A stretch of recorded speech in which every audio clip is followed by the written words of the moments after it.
عندنا اكيد ميه في الحنفيات، ميه سخنه، وعندنا ميه ساقعه كمان. ولكن الميه ديت اللي في البيت غير صالحه للشرب. يعني احنا دلوقتي لو جبنا كوبايه تمام وجينا نملى ميه اهو، هنلاقي الميه ان هي نازله مصفره شويه، فما بنشربش من ميه الحنفيه، فبننزل نملى من تحت. في بعض المدن هنا في روسيا بيبقى ميه الحنفيات بتاعتهم تبقى كويسه، بيشربوا منها عادي. ولكن احنا عندنا هنا في المدينه ميه الحنفيه مش حلوه.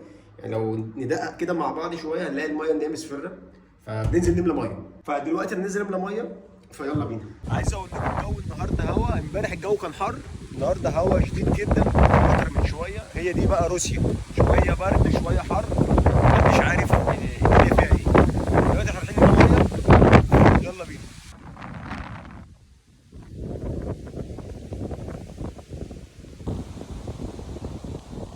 هنملى دلوقتي الميه، دلوقتي دفعنا خلاص اهو،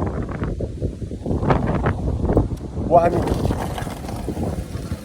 عايز بقى اقول للناس اللي مستغربه احنا ليه ما بنشربش من ميه الحنفيه هنا في روسيا، لان انتوا في مصر عندكم نيل، ميه عذبه، فالميه بتنزل لكم من الحنفيه عادي.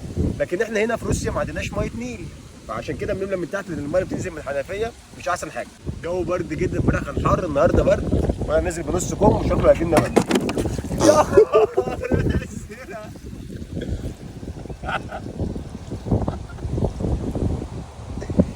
هو البرد هيجي هيجي. يا نهار ازرق.